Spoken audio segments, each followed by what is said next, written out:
been 2 long years since I lived in the van and explored and lived on the road. So what better place to start than northern Italy?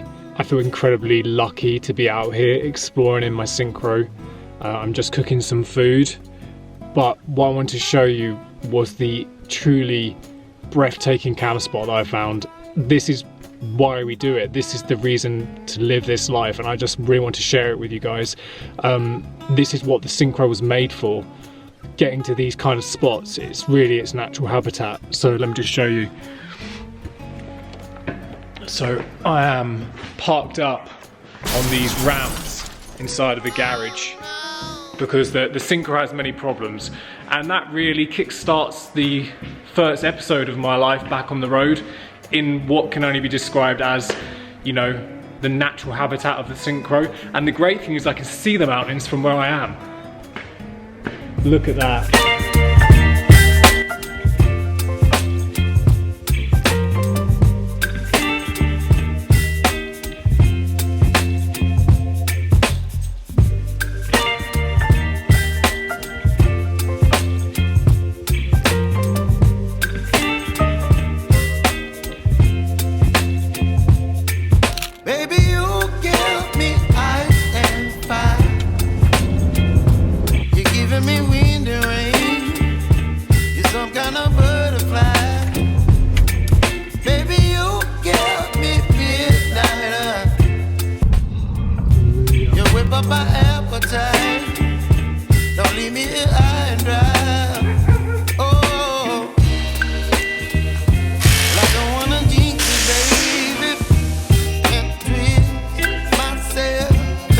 I find myself in a familiar location, a garage of course, but this is quite a special garage because it's located on top of a mountain and it's owned by a very, very passionate Volkswagen specialist.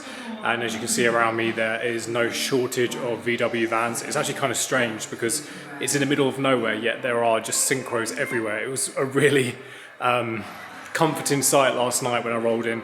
I had a really scary day yesterday because I've had some issues with my brakes. Now, if you're in the UK or places that are quite flat, you probably wouldn't even notice, to be honest, because I've got new front discs and pads and I also have rebuilt drum brakes.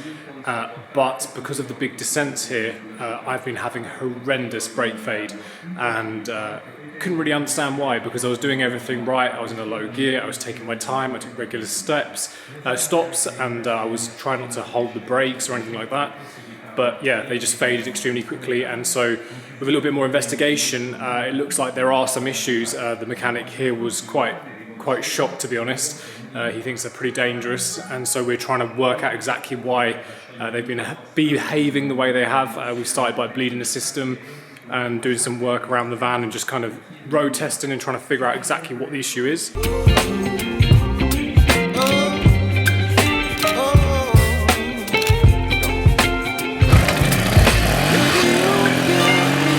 Evil Knievel.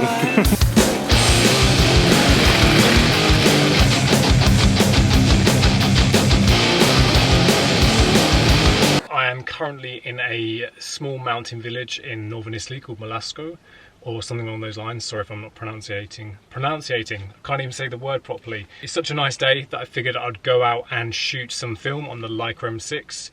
I've owned the Leica M6 now for about 11 years, but I've not had any Leica glass until very, very recently, where I managed to get hold of a very good value Summicron. So I'm really excited to shoot with this because I know that Leica glass is legendary. I do have the Leica Q, so I can already attest to that. First things first, I need to load up some film. Something else that's worth mentioning is that I usually carry with me a bulky Canon 5D Mark IV.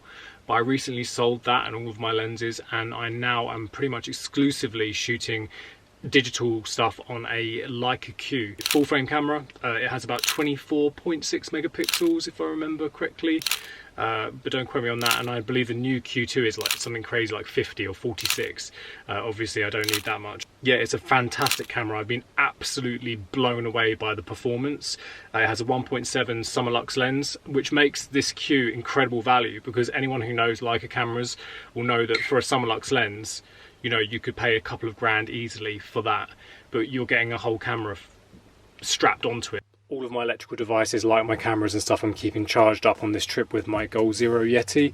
You can actually see the fold out panels just out there. I also have 100 watts of solar permanently mounted on the roof, but this thing has been an absolute game changer.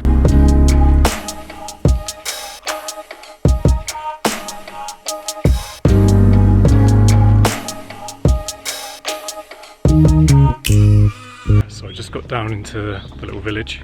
It's insanely quiet here. It has been every day, so it must just be the norm. A friend of mine who owns the garage was explaining that really it's only in the winter when people come to ski that it gets busy here. For the most part it's just dead quiet, but the views are truly spectacular. I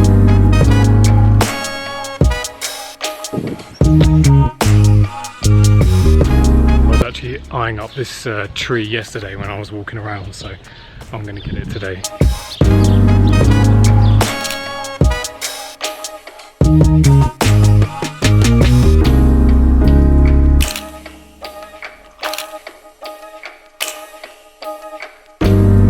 One of the things I've noticed here in northern Italy, particularly in the mountains, is they have these amazing cycle routes. They're like slaloms. I was in two minds about bringing a bike just for the security element of having to have it on the van, and not sure whether I was going to ride that much, but within a day I regretted it. Definitely should have brought my bike.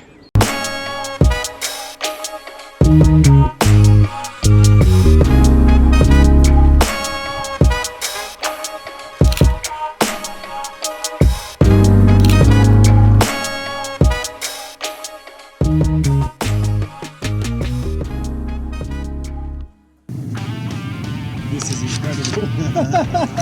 This is absolutely insane. I can't believe how much faster. I would have been in Italy 2 days earlier. Matteo is showing me how much faster his van is than mine. It's insane that this is a 1.9 and we're doing a northern Italy mountain hill climb event. It is scary how well this thing handles.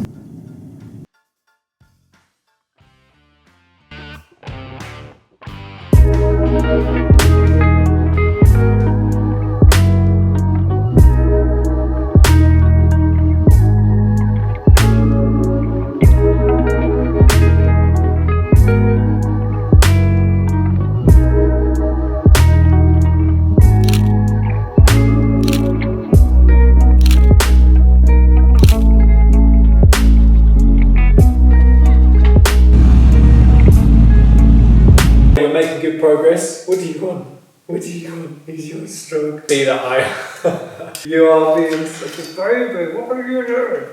Once I finish up here at the garage, I'm going to head south towards some of my friends. Now that I'm sitting here in the garage, I thought it was a good opportunity to just have a little discussion about the choice of vehicle for these trips. It's all very well having a super cool classic vehicle like these vans, but often you really just want a vehicle that gets you from A to B. That is what a vehicle is there for. Vehicles like this sometimes rob you of the experience, because the more you're fixing, it's not just time, it's money. So you can't go as far because you've not got the budget anymore to go further afield because you spent it all on repairing the gearbox or repairing the engine or whatever it happens to be. So I think that these moments, they give me a chance to sit back and think, oh, do I want to keep doing this? And being here at Matteo's garage massively confirms yes.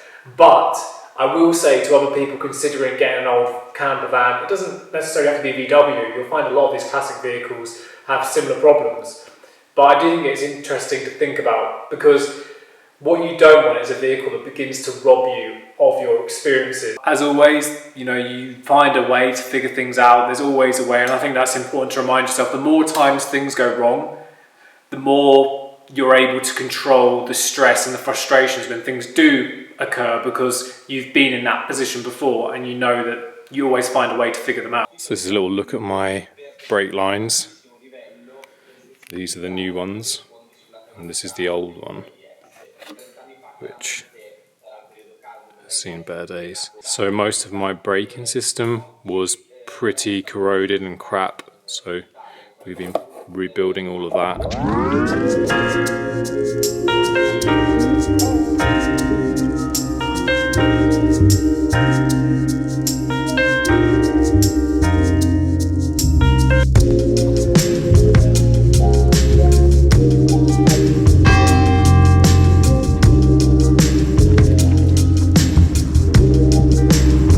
Some interval training up here on the hills.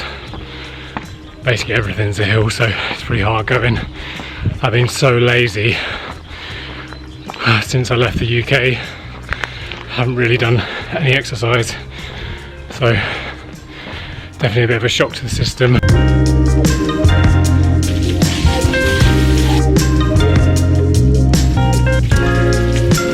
This is what the van looks like when I can't find my running stuff. I need my cables for the portable solar. I need to charge some of my camera gear. I need to wash and have some food. And within literally 5-10 minutes, the van looks like this.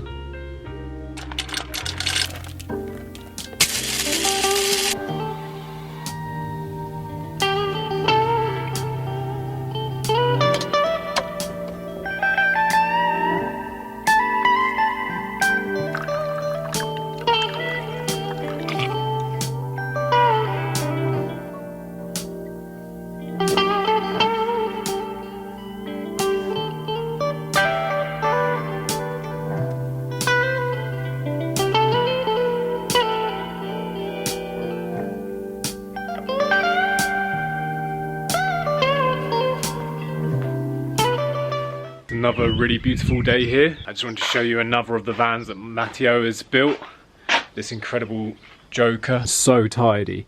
You can see the little cruise control there, the little accessory. He works with another guy to do the body work, but he does all the mechanical side of things.